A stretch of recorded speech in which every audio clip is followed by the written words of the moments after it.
कई लोग कहते हैं गुरुजी क्या दूध चढ़ाना जरूरी है शंकर पर? कई लोग कहते हैं गुरुजी क्या दही चढ़ाना जरूरी है शंकर पर? शहद चढ़ाना जरूरी है? घृत चढ़ाना जरूरी है? शक्कर चढ़ाना जरूरी है? शिव महापुराण की कथा कहती है 5 चीजें शंकर भगवान पर चढ़ती है। दूध अर्थात घर में लक्ष्मी की वृद्धि करता है, इसलिए चढ़ाया जाता है। दही शंकर भगवान पर इसलिए चढ़ाते हैं क्योंकि यह परिवार को जोड़ता है। जिसके परिवार में क्लेश ज्यादा होता है, जिसके परिवार में आपस में तकरार ज्यादा होता है, उसको दही जोड़ता है। शहद घर में चिड़चिड़ प्रवृत्ति को समाप्त करता है। घी रोग को समाप्त करता है। शक्कर मिष्ठान घर में यदि लक्ष्मी आकर जा रही हो तो मिष्ठान समर्पित किया जाता है। इसलिए पंचामृत स्नान का भाव शिव महापुराण कहती है। पंचामृत स्नान का भगवान इसलिए 5 चीजें शंकर को समर्पित हैं। दूध, दही, घृत, शहद, शक्कर अर्थात मिष्ठान। शक्कर से मूलतः यहां शिव महापुराण में शक्कर नहीं लिखी है, मिष्ठान। अब लोग शक्कर पीस कर अभिषेक करते हैं, परंतु मिष्ठान अर्थात गाय के दूध से निर्मित कोई मिठाई, और उस मिठाई से भगवान शंकर का अभिषेक। अब लोग भले शक्कर रखने लगे शंकर जी के अभिषेक में, पर यहां शक्कर नहीं लिखा है, यहां मिष्ठान।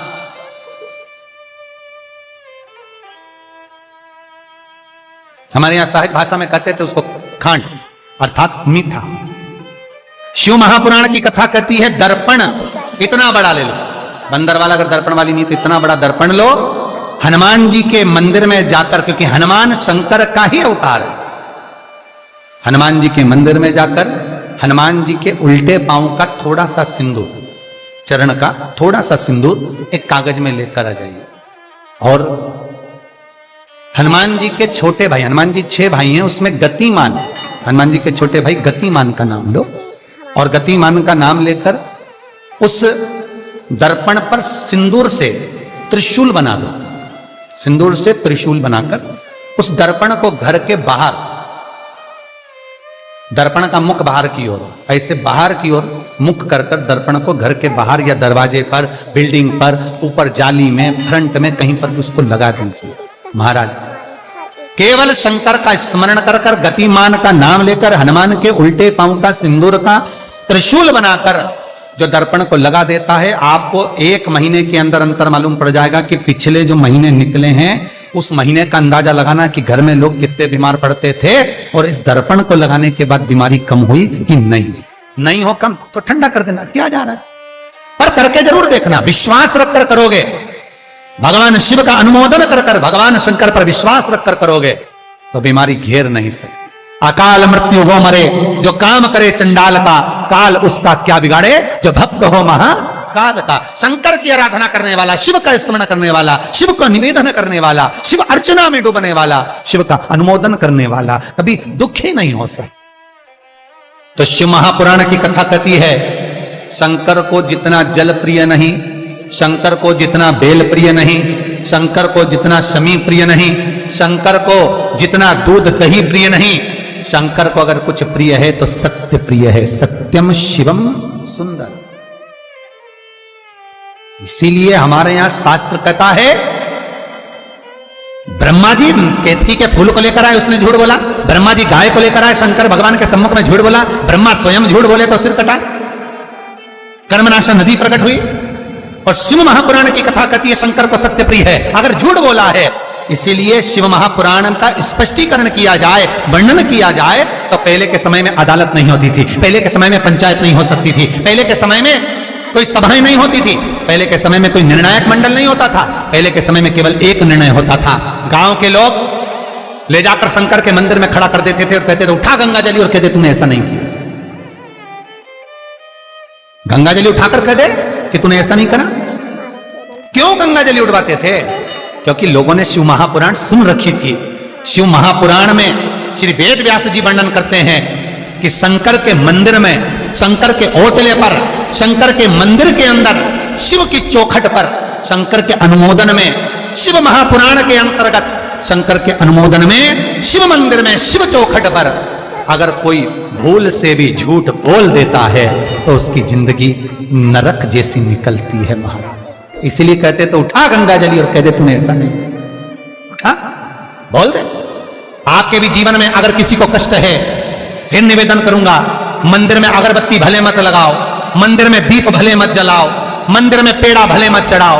अगर आपके मोहल्ले में, आपके पड़ोस में, आपके परिवार में, आपके नजदीक में अगर कोई दुखी है, कष्ट में है, उसको यदि प्रेम की वाणी भी बोल ली है, एक रोटी भी प्रेम की खिला दी, किसी के चेहरे पर इस्माइल ला दी, तो मंदिर में दिया जलाने के बराबर है साहब। मंदिर में दीप जलाने के लिए सब्सक्राइब करें हमारा चैनल। बेलपत्र भगवान माता पार्वती के अश्रु से है, रुद्राक्ष भगवान शंकर के अश्रु से है, शमी पत्र उमा और महेश्वर भगवान शंकर के विग्रह के सुख से जो जल प्रकट हुआ है, उस जल से शमी की उत्पत्ति है महाराज। दोनों के मिलन से, दोनों के मिलन से। सब्सक्राइब करें। जैसे एक मुखी से लेकर 14 मुखी तक रुद्राक्ष होते हैं, आपको पहले भी कथा में कहा, एक मुखी से लेकर 14 मुखी तक रुद्राक्ष होते हैं। सभी रुद्राक्ष का अपना अपना एक मंत्र होता है, अपनी अपनी एक साधना होती है जिसके अनुसार रुद्राक्ष काम करता है। एक मुखी रुद्राक्ष लक्ष्मी की वृद्धि के लिए होता है। कभी मौका मिले तो एक मुखी रुद्राक्ष का दर्शन करना। पर एक मुखी रुद्राक्ष जितना छोटे से छोटा होता है, जितना छोटे से छोटा होता है, उतना सुख दे। एक मुखी रुद्राक्ष लक्ष्मी की वृद्धि के लिए होता है, कार्य सिद्धि के लिए होता है। कोई भिखारी से भिखारी, गरीब बड़े से गरीब बड़ा भी अगर धारण कर ले, उसके घर में एक मुखी रुद्राक्ष अगर प्रवेश कर जाए तो सुख का अनुभव करा देता है, संपदा का अनुभव कराता है, सरस्वती का भाव प्रकट करता है, वैभव का भाव देता है। एक मुखी रुद्राक्ष का मंत्र है ओम ह्रीं नमः, ओम ह्रीं नमः। ये लक्ष्मी के लिए होता है महाराज। दो मुखी रुद्राक्ष बांधा को हरता है।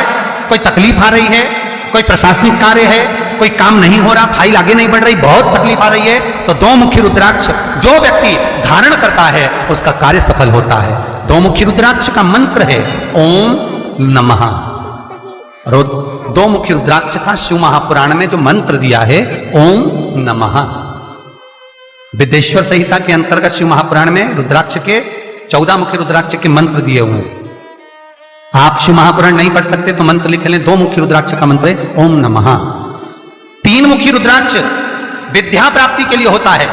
कैसा भी अनपढ़ से अनपढ़ व्यक्ति हो, जिसको विद्या में रुचि ना हो, पढ़ ही नहीं पा रहा हो, चित्त वृत्ति ही ना लग रही हो, मन ही ना लग रहा हो, परसेंट कम से कम होते जा रहे हो, तीन मुखी रुद्राक्ष उस बच्चे के गले में लाल धागे में डाल दीजिए। नहीं डाल सकते तो बच्चे के कमरे में जहां वो पढ़ता है, विद्याध्ययन करता है, उसके कमरे में लगा दीजिए। तीन मुखी रुद्राक्ष का मंत्र है ओम श्री शिवाय नमस्तुभ्यं, श्री शिवाय नमस्तुभ्यं, श्री शिवाय